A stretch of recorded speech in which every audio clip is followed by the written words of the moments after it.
How did the world get so ugly? I'm guessing he's gonna be talking about architecture, which I love. And listen, I love, traditional architecture, but I still love, the simple high-rise glass buildings. I'm a simple man, what can I say?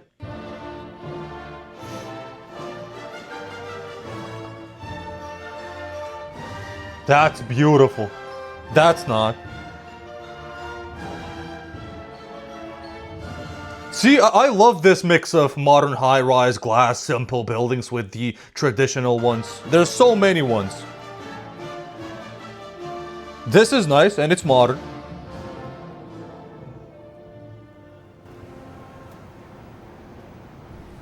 I'm by the River Thames in London. Now, it's a charming place where tourists love to come. But why do they love coming here?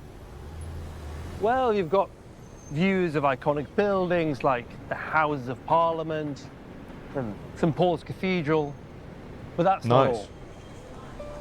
Have a look at this. It's a typical modern lamppost. He's probably gonna compare it to some like old, traditional Victorian style era. Do you like it? Yeah, it gets the job done. It does its job, Yeah. but not much else. I don't need it to do much else. But look over here at another lamppost. It does its That's job. a lamppost? And a little bit more. God damn. It's details like these that help make this such a charming place to be. But Yeah, but how practical it is and financially, better it is to build these all the time. these two lampposts don't just look different. They represent fundamentally different worldviews. Yep. If you want to understand any society, don't listen to what it says about itself. Look at what it creates.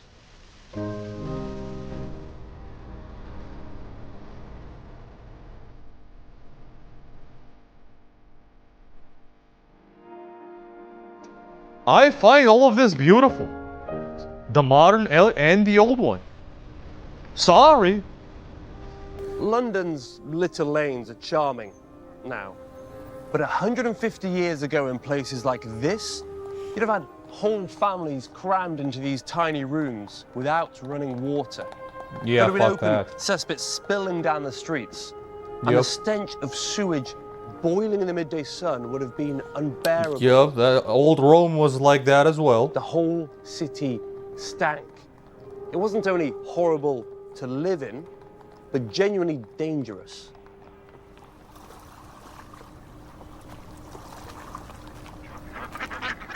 See, at that point, London had a problem.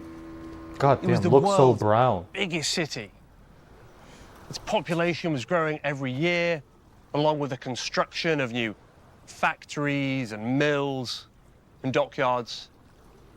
All those people and all that industry produced a lot of waste. It had to go somewhere. Where did it go? Into the Thames.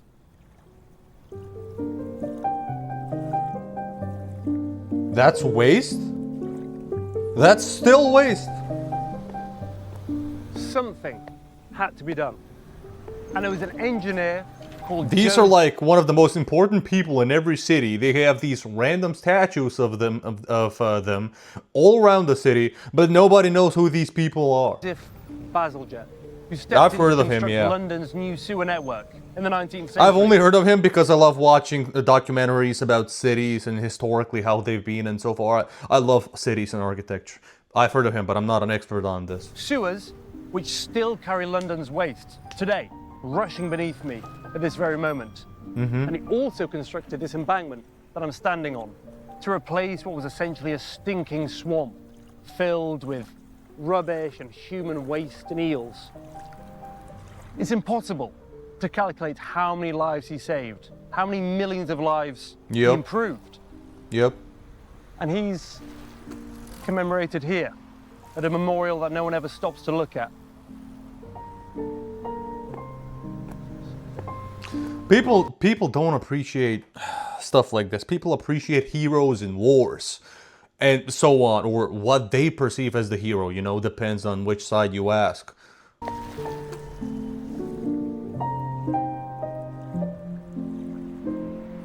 You know, everything we learn about history in class in school, it's all about politics and war. Okay, tell me who invented the fucking I don't know, toilet. Not that I care, you know, When just be more Baselget's creative. embankment was completed in 1870, it needed lighting, of course. And so a public competition was held to design the lamps that would line this new promenade. They are This nice. was the winning design, featuring these peculiar creatures. Very It's a little detailed. much, perhaps, but what's clear is that the Victorians took great pride in their embankment and thought it Yep. needed appropriately grand and dramatic decoration. Bro, this is all over Europe, like stuff like this. See, these lamps were among the first public electric lighting in the world. This Damn. was a radical, revolutionary new technology. Crowds literally gathered to watch them be lit up for the first time. Yeah, What imagine the- seeing electricity for the first time. You're like, holy shit, if this is what we have now, imagine what we'll have in like a few hundred years from now. Probably flying cars. Nope. You got World War One and Two. iPhone was in 2007. These lamps were in 1870. But 1870. looking at it now, you wouldn't know that.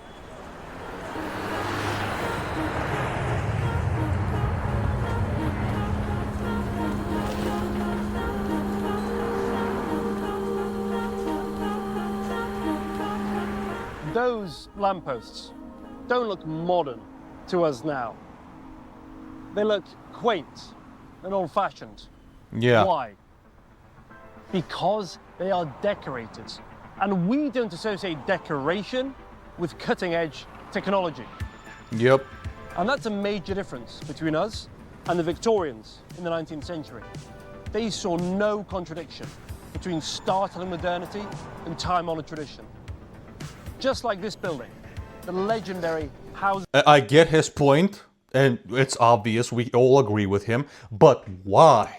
Why do we see stuff like, why do we do this stuff in the opposite now? Why do we simplify stuff now? In regards to architecture, why? Is it just the mentality? Is it the type of system they had before? Which is, you know, not the best, you know, slavery and stuff, but it's still, you know what I mean? What is it? It was brand new once, but even then, it had been designed in an old and medieval style of architecture. That's beautiful. Every technology becomes obsolete and outdated. Just But a remove good that. That's aesthetic, ugly. That's even nice. if fashions change, can never become obsolete. It is definitionally timeless. Those lamps. Yeah, on the not embankment. everything historical is timeless. You know, I'm pretty sure a lot of people can give a lot of examples. You know what I mean? Did their job. And even though more efficient and better methods of lighting have been invented, they remain 150 years later. Yeah, preserve That's the power culture. of good design. And it applies to lampposts no less than to national parliaments. Also, these kinds of buildings, like even buildings from Roman eras and roads, the way they designed their buildings, it's like a type of material that the more it rained, the more it was windy. I think it was the more it rained, the more stable and sturdy the buildings were.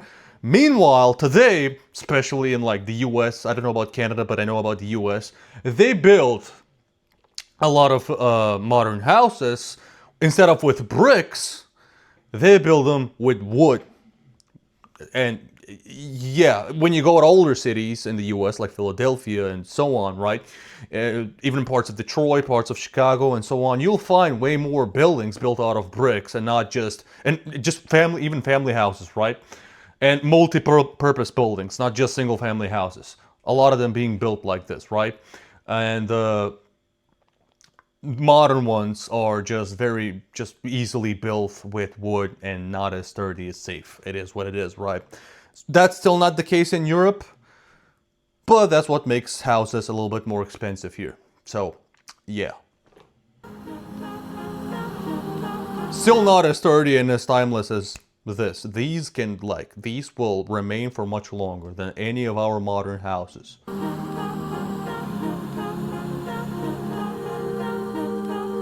But then again, these are maintained by the governments, so you know, nobody's maintaining your house except you. And you don't have as much money as the government.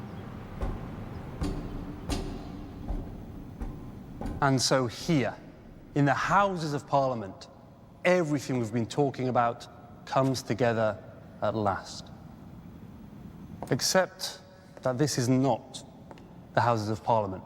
These days, you only get these types of interiors, like not this type, but similar, you know, complicated, interesting artworks only in some types of churches, like Orthodox churches, which where I live, it's a majority Orthodox Christian society.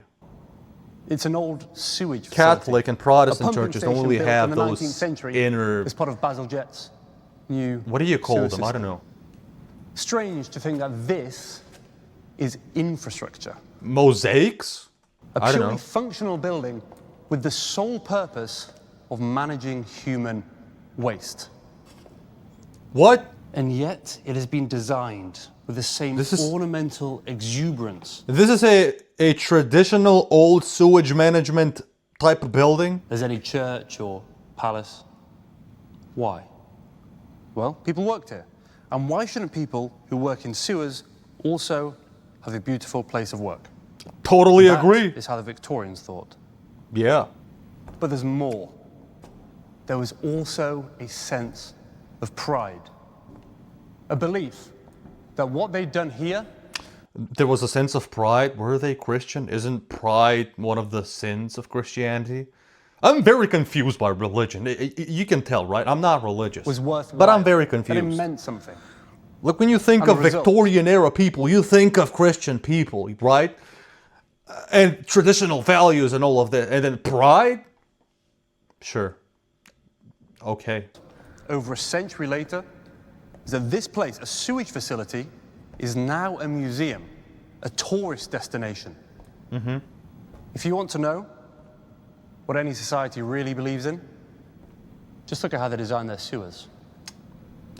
Agreed. Yup. He basically just destroyed all poor countries like mine. Just a few steps from the old 19th century Victorian pumping station, which has now been decommissioned, is the one built to replace it. Well, yeah, I wouldn't want to use It's that. not bad, I suppose. The old one. But it was very clearly not built by the same society, or at least not by a society with the same views about architecture and design. Obviously. Will this, like the original, be turned into a museum? Maybe. Yeah. In any case, I imagine Traditional poop museum. that it is Looks more functional amazing. and that it was more convenient to build and to design. Convenient. Now that's an important word. Yeah.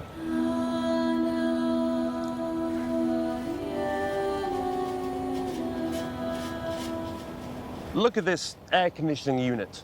Okay. I think it says more about the modern world than anything else, more than phones or social media. Man, what are you talking? You're in Western Europe. You need that. I'm from Southeast Europe. I'm used to 100 plus degrees Fahrenheit weather. We've got ACs. You need more ACs, bro. Talking because I care, not to make fun. It's a miraculous technology, one that has changed the world and improved billions of lives. Yup. Hence, we stick them literally everywhere. But it's ugly. Ugly because it doesn't seem to express any belief in the idea that ordinary things can also Yeah. be beautiful. Yeah. But worse than Like, ugly. you saw that fountain? Even as it gets older and it's not as maintained, it doesn't look new. That architecture, that style still looks beautiful, even as it gets older. It's boring. Now, it would certainly be a bit more expensive to make it prettier. Take a Yeah. little time and care and attention. But these days, it seems that we would rather make more money to make things look pretty. Capitalism. Well, it's not just capitalism, it's multiple things. But, you know, communism and socialism are worse in my opinion, And even though I don't like maybe that's capitalism. okay. There's not a perfect ism. So you can see, I hope, that through something as simple as those lampposts, you can understand the Victorians in their entirety. They didn't have to make it look like that, but they did. Now, you might not think it's beautiful, but I don't think it was supposed to be beautiful. It was just supposed to be pretty, at least interesting, at least not boring. And that, in itself, says an awful lot. Like what? I know it does, but like what? Walking around a city, any city. Like, I'm sorry, this? Every day of my life, I wish I was born, because of culture-wise. I wish I was born and I lived in some city in the United States with like big, beautiful, modern skyscrapers, but also some other traditional nice places. You know, Philadelphia and Chicago come in mind. And I know everybody's gonna be like, oh, safety, dangerous places. I know, I get it. But it's like, I love the combination of modern, you know, high-rise skyscrapers with the traditional. It can be from the mid-centuries or whatever, right? It's always beautiful. And there's so many different types of old European architecture. It's so beautiful, you know what I mean? And yeah, that's not my luck. And I'd love to live in a, you know, country where, you know, the main language is English. And looking at its buildings and its infrastructure, you're not just looking at objects. You're looking at religions and principles, beliefs and ideas. These buildings, they don't just look different. They represent fundamentally different worldviews, clashing ideas about how we should all think, live, Oh, behave. that's so beautiful. And listen, man, you're telling me this is ugly? Think. This, you know, this looks more modern. This looks more modern, but some traditional. Live. This, fucking beautiful and modern. Okay, not as, you know, complex design, but it's still nice. And behave. Same with this. This is nice. And those skyscrapers say the same thing as our air conditioning units and sewage plants. That we But are you indirectly saying the skyscrapers are ugly like the air conditioning? Like, I agree, the air conditioning units, the sewage plants, they're not supposed to be, nor do we try to make them look nice. But the skyscrapers, you can't compare them to... No! You can't compare them to that. Come on, man. Be fair. we have become a society of convenience above all else. Yeah. You think people back then didn't want to live a convenient life? They probably did. They just couldn't. You know what I mean? Doesn't mean that they wouldn't still make beautiful things like this. I'm sorry, this is ugly. This communist, brutalist, yeah, this. This is ugly. Okay, that's old Eastern European communist. Yeah, that's ugly. But this, what's this called? The gherkin? What is it called? That's so beautiful. But there's something else that we haven't mentioned about these lampposts. It would be easy to believe that they were made by artists and that we somehow wouldn't be able to or couldn't afford to make them anymore. But just like our modern lampposts, our air conditioning units, our everything, these were also mass-produced, made in a factory. We could still mass-produce lamps just like these if we wanted to. We can make our offices and our warehouses look like Crossness pumping station. We could make anything we want. That's the ultimate truth, the hardest one to accept. But we don't. We have other priorities. And Yeah, that's the fine. priority is to make as much money as possible. Make it as safe and stable and long-lasting as possible, and use as less materials as possible, so it doesn't cost as much. And then construct it, and make sure it's constructed in a way that's, you know, cost efficient, but also safe, durable. You know, all the precaution, all the measures, they're all taken. I don't mind. But we can build some old traditional type buildings sometimes. In my city, there's a lot of new buildings that are built in a, you know, in a lot of mix of old European traditional architectures. But there's also new modern glass ones, simple looking ones, you know? But it's Not all vital modern we means accept simple. that there is another way.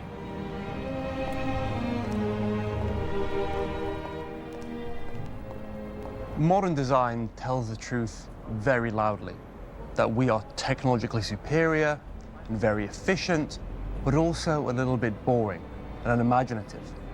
And it says that Efficient means boring, we no yeah. longer believe in the idea of ordinary beauty, or in the idea of a public that deserves ordinary beauty.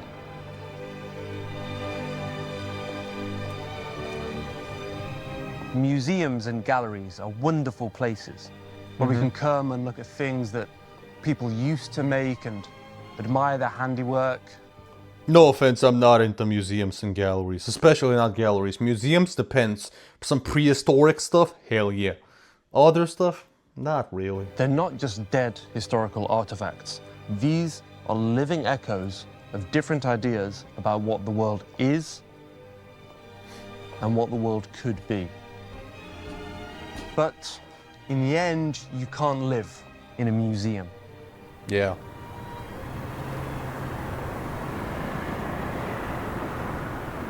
Now, why things have changed is a significant question, but that's for another time. For now, what's important is to realize that things clearly have changed. And that Are those people passing by him thinking he's crazy, or do they know these types of angles and videos? They probably don't know. learn this just by looking at all the ordinary objects around us. Now, this isn't about past versus present. It's about learning from the past in order to improve the present. No, we need to learn a lot from the past, man. Oh, we are doing so many mistakes. We are what the making tons of Victorians mistakes. can teach us is that even ordinary, useful things can also be beautiful. Yep.